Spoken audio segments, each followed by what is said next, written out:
You ever look into a mirror and feel like something on the other side is watching back, just a second too long? I used to think that was just in horror movies. But now, I don't look into mirrors in public anymore. Especially not the ones in Walmart. It was just a quick stop. One of those late afternoon, I should be done this yesterday runs. I needed some basic supplies, paper towels, dish soap, and a refill for my cleaning spray. I had the day off. The sun was setting, and the store wasn't too crowded. At first, it felt like every other errand. Bright lights, elevator music humming from above, that faint plastic scent of cheap shelving and detergent. I took my time, until I noticed him. It started in the cleaning aisle. I was squatting to grab a refill bottle from the bottom shelf when I heard a soft shuffle behind me. Just a cart, I thought. But when I stood and glanced up, there was a man standing about 15 feet away, staring in my direction. Not at the products, not at his phone, at me. Middle-aged, maybe mid-50s. Ball cap, faded denim jacket, dark beard streaked with gray. Nothing too memorable except his eyes. They didn't look curious or even blank. They looked calculated, like he was running numbers in his head. He didn't smile, didn't flinch, just watched. I gave a polite, tight-lipped smile and pushed my cart along. Told myself I was being dramatic. But then I saw him again, 2 aisles over. I was scanning the shelves for dryer sheets when I felt it again, that subtle presence, like something shifting in your periphery. I turned, and there he was. Same stance. No cart, no basket. Just standing between dishware and kitchen towels, watching me from the end cap. I stared back this time, longer. He didn't blink, just tilted his head slightly, then stepped back into the aisle and vanished. I tried to shake it off. Walmart is full of weirdos, I told myself. Maybe he's just slow. Maybe he's looking for something. Maybe he thinks I'm someone he knows. I hurried through the rest of my list. But I couldn't ignore the tension building in my chest, the way the hairs on my arms were standing up, the way my hand trembled when I reached for a bag of trash bags and saw my reflection in the freezer door. Because he was behind me again. This time, he wasn't just standing. He was smiling. Not wide. Just a small curl at the corners of his mouth. I turned fast, ready to confront him. But when I faced the aisle, it was empty. I blinked, looked back at the freezer door. Still empty, but in the reflection, he was still there.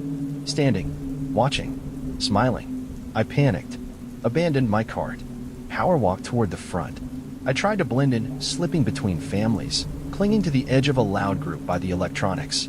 I told myself he wasn't following me, that I was being paranoid. But paranoia doesn't explain how he was already waiting at the front of the store, near the pharmacy counter. No phone in hand. Just watching. Always watching. I didn't check out. I ducked into the bathroom instead. Locked myself in a stall. Heart racing. Hands clammy. I tried to calm down. I texted my roommate. Told her what was happening. She replied instantly. Where are you? Should I call someone? Walmart. I don't want to walk to my car. Do you want me to come get you? Before I could answer, I heard the door open. Slow. Hinges creaked. Heavy footsteps. One set. Boots. Click. Click. They paused just outside my stall. My mouth went dry. Then, a knock. Soft. Tap, tap, tap. I didn't breathe. The feet stayed there for maybe 30 seconds. Then turned. And left. I waited 5 full minutes. Then peeked out. The bathroom was empty. I bolted for the exit, heart pounding so hard it drowned out the sound of my own footsteps. I pushed through the automatic doors and made a beeline for the far end of the parking lot, where the security cameras would see me. I weaved between cars, looking over my shoulder every few seconds. When I got to my car, I unlocked it, threw myself inside, locked the doors, and only then realized someone had followed me. He was standing 3 rows away, between 2 SUVs. Just standing, facing me, head tilted again, still smiling. I backed out, fast. Didn't care if I ran over a curb or clipped a cart corral. I drove straight home. Didn't stop for gas. Didn't look back. When I got inside, I slammed the door, locked it, deadbolted, and sat with my back against it until my roommate got home. The next day, I called Walmart. Spoke with a manager. They checked the security footage. He was there. They saw him following me through the aisles. They saw him waiting outside the bathroom. They saw him standing near the pharmacy. But here's the thing. They never saw him leave. They checked every camera angle. Front exit. Side doors. Employee entrance. He never left the store. He just vanished. like he dissolved between the shelves, or stepped into a shadow and didn't come back out. I don't go to that Walmart anymore. I don't shop alone at night, and I don't look too long into mirrors in public spaces, because sometimes the reflection watches you back, and sometimes it follows.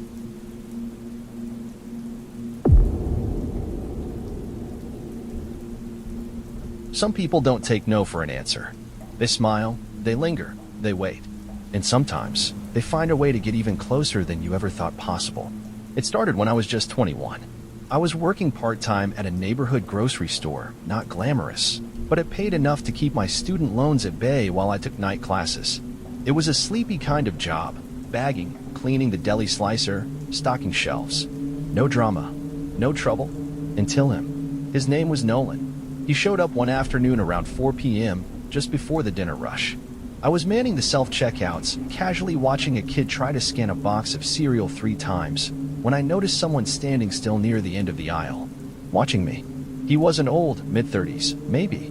Dark hoodie, jeans, scruffy beard, longish hair tucked behind his ears. Nothing that screamed danger, but there was something off. His eyes were fixed, unmoving. At first, I thought maybe he was waiting for someone. A girlfriend, a wife, someone who just ducked into the next aisle. But after 10 minutes passed and he hadn't moved, I got uneasy. He finally approached one of the machines with a half-empty basket.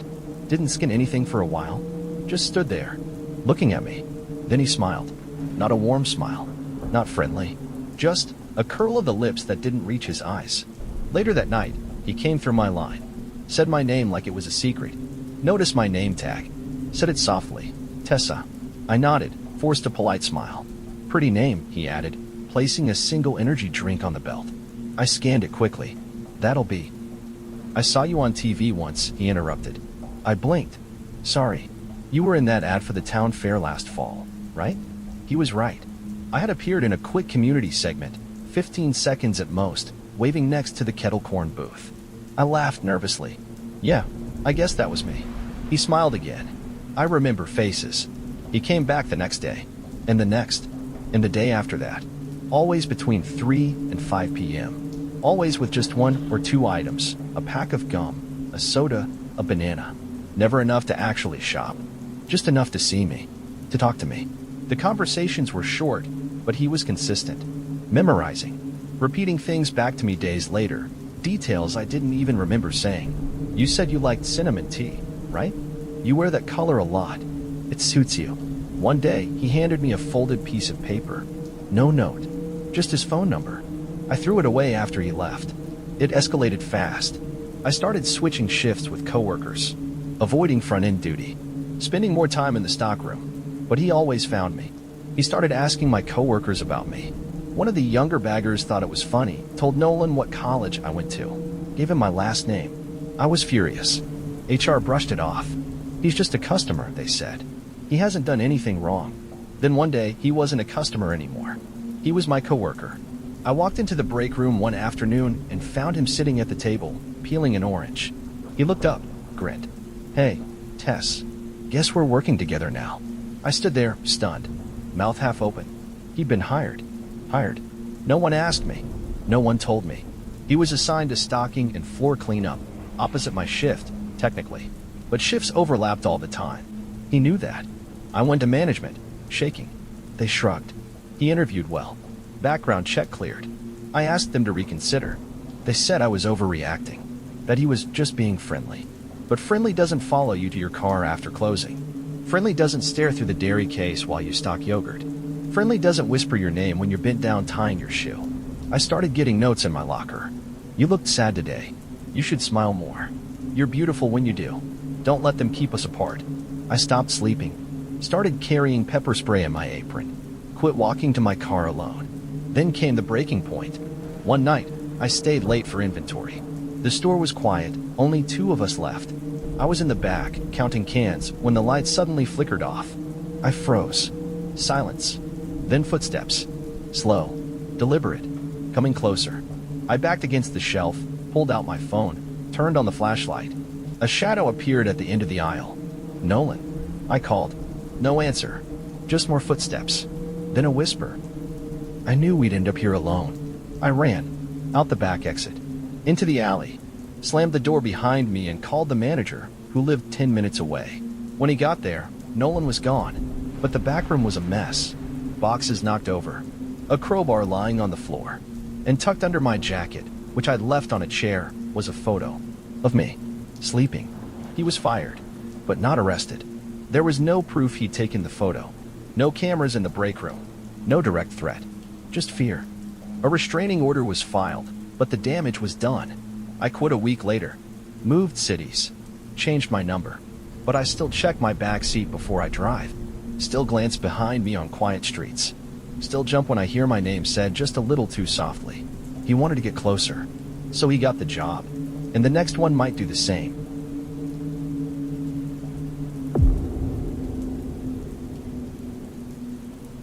I used to think the worst kind of fear was the kind that comes at you in the dark, but now I know. What's even worse is when it wears a smile, shakes your dad's hand, and sits at the family table. Because when danger pretends to be family, no one believes you until it's far too late. This happened when I was 17. It was the summer after junior year. I was living with my dad in a small town in Central Oregon, one of those blink and you miss it kinds of places where everyone knew each other, and no one locked their doors because nothing ever happened here. I had just moved in with him after years of being with my mom. Things had been rocky between them, but I was old enough now to want to know both sides of the story. That was my excuse anyway. I was just trying to fill in the gaps of who I was supposed to be. My dad lived in a modest 2-bedroom on a quiet cul-de-sac. He worked at a local hardware store, had a fridge full of beer, and always had the TV turned to sports or old westerns. He wasn't a bad guy, just a quiet one, stuck in routine, set in his ways. That's where Rick comes in. Rick was a friend of the family, one of those guys who had known my dad since high school. They worked together when they were young, drank together on weekends, went fishing during the summer. I think he used to crash on our couch back in the day. I met him the second week I moved in. I was in the kitchen making ramen when he walked in like he owned the place. Big guy, thick neck, baseball cap pulled low, t-shirt tied across a beer belly. He smelled like gasoline and cigarettes.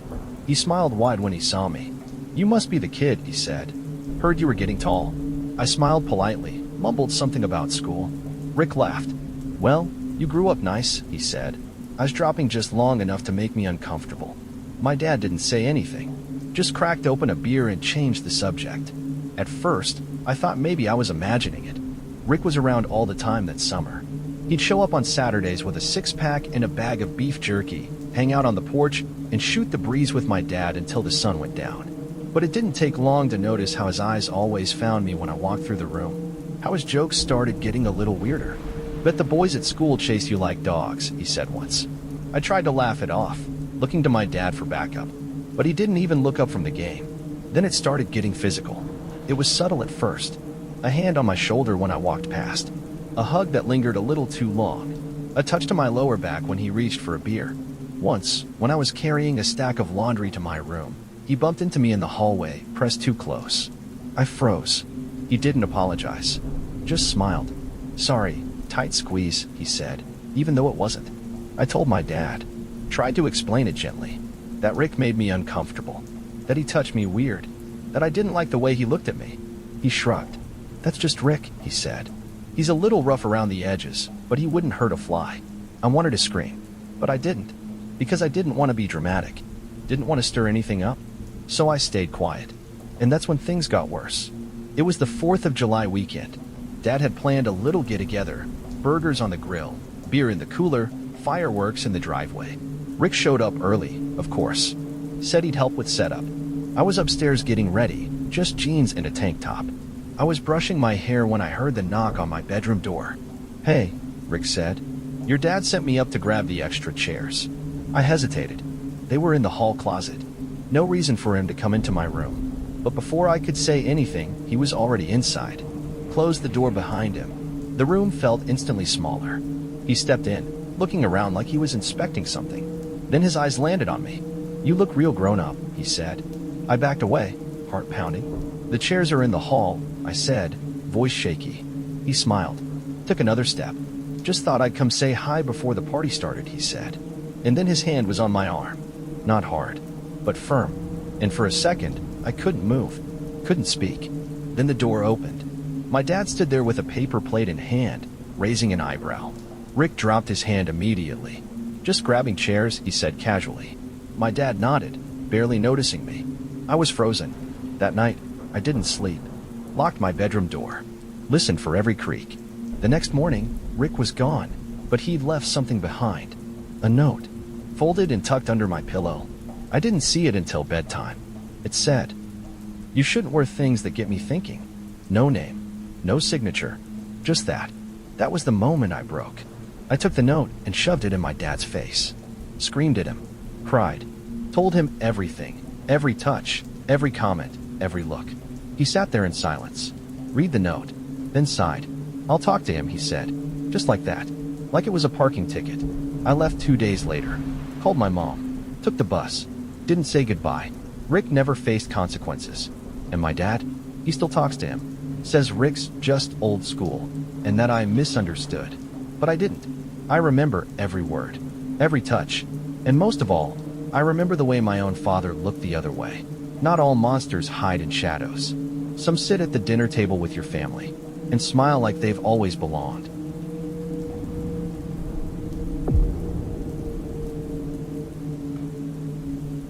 There's a moment in the woods when everything goes quiet.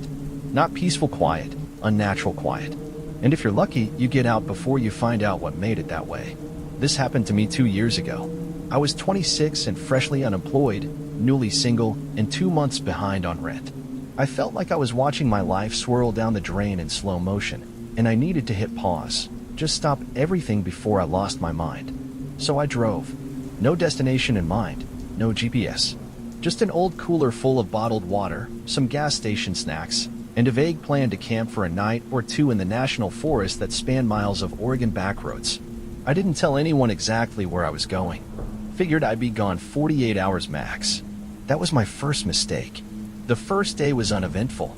I found a dirt road that led off a logging trail, past a faded wooden sign that just said Camp 17. Probably hadn't been an official site in a decade.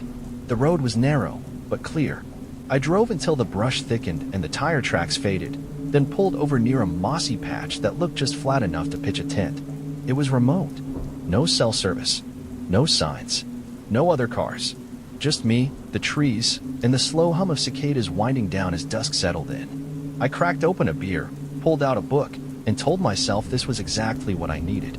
That night, the forest got loud. Crickets, frogs, owls, rustling brush. Normal stuff, I figured. Nature doing its thing. I lay in my tent, zipped up tight, flashlight on low, when I started to notice something strange. The sounds weren't surrounding me. They were all coming from one direction, off to the left. And to the right? Nothing. No wind, no bugs, no trees creaking. Just silence. Like the entire forest had been cut in half, and one half had just stopped existing. I told myself I was imagining it. Put in my earbuds. Played a podcast. But even through the audio, I swore I could feel something out there. Watching. Waiting. I barely slept. By morning, the silence had lifted. The birds were back. The sun filtered through the canopy. I felt foolish. Packed up, got in the car, and drove back toward the main road. At least, I tried to. About 15 minutes in, my back tires sunk into a patch of soft dirt. Not mud, exactly. Just loose earth.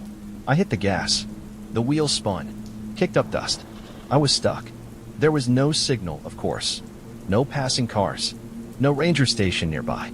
Just endless trees and the distant sound of wind moving through them. I got out, popped the trunk, grabbed my small shovel, and started digging the tires out, grumbling, sweating, more annoyed than scared, until I heard something. A sharp crack of branches snapping. Close. Too close. I stood up, scanning the tree line. Nothing. No movement. No animals. I called out, "Hello?" Silence. But the forest behind me? Still loud. It was just the trees ahead that were quiet. I kept digging, constantly glancing over my shoulder. After what felt like an hour, I gave up and called roadside assistance from the one bar of service I could find while standing on top of a rock. They said someone would be out within 90 minutes. I sat on my hood and waited, and that's when I noticed the deer. About 10 of them, maybe more, standing perfectly still in a clearing about 50 yards out. They weren't grazing, weren't moving, just staring, all of them, facing the same direction, toward the woods, not at me, at something else. I got chills, The kind that ripple from your spine all the way to your fingers. The deer didn't make a sound, didn't blink, just stood like statues. Then, without warning, they all bolted. Straight across the clearing. Into the brush. Gone. I didn't see what spooked them, but I didn't need to, because a moment later, I saw him. At first, I thought it was a hunter. He stepped out from between two trees, maybe 6 feet tall, dressed in dark, tattered clothes that blended into the shadows. No backpack, no gear, no weapon. He was barefoot. His face was gray with dirt, or something worse, and his eyes were wide, too wide, like they didn't belong in his head. He looked at me, not startled, not angry, just aware, like he knew something I didn't. I stood up slowly, didn't speak, didn't move. He didn't either. Then, without taking his eyes off me, he stepped back into the trees. Gone. I jumped into the car and locked the doors. Tried the gas again. No luck. 30 minutes passed. An hour. I didn't see him again, but every time a branch cracked, or the wind shifted, I braced for him to return. Finally, the tow truck arrived. A big guy named Don stepped out, chewing gum and wiping his hands on his jeans. "Rough spot to get stuck," he said, casually inspecting my tires. "Did you see anyone else out here?" I asked, voice tight. He frowned. "No." "Why?" I told him what I'd seen. He went pale, said nothing for a second. Then, "Let's get you out of here." He didn't speak again until we were back on the main road. Then he said, "You're not the first." I looked at him. "What?" He nodded. "We've had reports. People seeing things, hearing things. Always right around that old Camp 17 area." I waited. "What kind of things?" He didn't answer. Just turned on the radio. I never went back to that part of the forest. Never even looked it up. But sometimes, when I drive at night, and the road cuts through deep woods, I swear I see the same figure in the trees. Still watching. Still waiting. Some things in the forest don't hunt. They just wait for silence, and see who notices.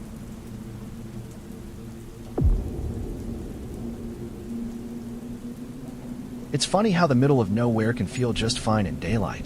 But when the sun dips low and the road stretches into blackness, that's when you realize how alone you really are. This happened a couple of years ago, and honestly, I don't like retelling it. But I've learned that silence gives things power. And if I don't talk about it, maybe it finds a way back. It was late September. I had just turned 25, and to celebrate, 3 of my closest friends and I drove out to Las Vegas for a long weekend. We lived in Los Angeles, so it was an easy enough trip, about 4 hours, 5 if you're stuck behind someone going 45 in the fast lane. The weekend was chaotic in the best way. Buffets, cheap beer, too many quarters dropped into machines that never paid out. By the end of it, we were sunburnt, sleep-deprived, and ready to get back to the real world. We left around 8 p.m. on a Sunday, wanting to beat the Monday rush. The sky was already dark when we hit the outskirts of town, and by the time we were deep into the desert, there was nothing around us but shadows and silence. I was in the back seat, half asleep with my hoodie pulled over my eyes. Drew was driving. Ty was up front, playing DJ, and Nate, who never stopped talking, was beside me, scrolling through Reddit conspiracies. It was sometime after midnight when the tire blew. There wasn't a sound at first, just a weird vibration, a deep rumble beneath us. Then bang, the whole car lurched, veering slightly to the right as Drew fought for control. He pulled over to the shoulder, dust swirling in the headlights. We all got out, groggy and frustrated, and confirmed what we feared. Rear tire shredded. No spare. Just a sad, rusted jack and a bottle of stale water in the trunk. We had no signal, but Ty's phone managed to ping a single bar. He called roadside assistance, and by some miracle, the call went through. They said someone would be out within 90 minutes. We sat on the hood, passing a flashlight around, sharing melted snacks and complaining about our luck. That's when we saw it. A vehicle. Headlights in the distance, coming up fast behind us. We stood and turned, blinking against the brightness. It was a dark SUV, older, boxy, paint peeling around the edges. It slowed as it approached us, then passed without stopping. No plates, no logos, just tinted windows and a rumble that echoed too long after it vanished. We watched it disappear into the night. Creepy, Nate muttered. We agreed, then forgot about it. For a little while. 10 minutes later, the SUV returned. This time, it didn't pass. It pulled off the road behind us, far enough to keep its headlights out of our faces, but close enough to be seen. None of us moved. The engine idled. The light stayed on. Then 4 doors opened, and 4 figures stepped out. They didn't speak, didn't wave, just stood by their car, faces hidden by the glare. Even from a distance, something felt wrong. They didn't look like people who'd stopped to help. They looked like people who'd stopped to watch. I stepped closer to the group, instinct tightening in my chest. Drew called out, "Hey, you guys okay?" No answer. They didn't move, just stood there. Nate whispered, "What do we do?" Drew whispered back, "We wait. We don't approach. We stay together." The figures began to spread out. 2 of them slowly walked toward the passenger side of our car. The other 2 stayed near the SUV, still silent, still watching. I reached into the glove box and grabbed a small pocket knife I'd brought for camping. Drew had a tire iron. I picked up a rock. We weren't trying to be brave. We were just scared. Then, just as suddenly as they'd come, they began to retreat. Wordlessly, they got back into the SUV. It reversed onto the highway and pulled away into the darkness. We didn't breathe until their lights were gone. We thought it was over. It wasn't. 10 minutes passed, then 20. We were debating whether to try walking to the nearest town when we heard something. Crunch. From the desert brush, just beyond the edge of the road. Crunch. Crunch. Someone or something was walking toward us. Not from the highway. From the side. We turned our lights. Nothing. Just dry grass swaying in the wind. But we heard it again. Closer this time. And that's when we saw it. A single figure. Not from the SUV. Taller than the others. Skin pale, stretched tight. Eyes glowing faintly in the light, like an animal's. Its limbs were too long. It moved without sound, except when it smiled. Then we heard the crack of its jaw. I don't remember who screamed first. I just remember running, blind, breathless, tripping over rocks and shouting for each other. We didn't stop until the tow truck's lights appeared in the distance, carving through the dark like salvation. The driver was confused when we begged him to leave. He kept asking, "What happened? Who was chasing you?" We didn't answer, because none of us knew, and none of us ever went back to check. We told ourselves it was people playing games. Creeps in a desert town with nothing better to do. But deep down, I don't believe that. Because people don't move like that. People don't smile like that. And when we checked the dashcam footage later, there was nothing behind us. No SUV. No figures. Just static. Then silence. Sometimes the desert doesn't want to be crossed. And sometimes, the road isn't what you should be afraid of.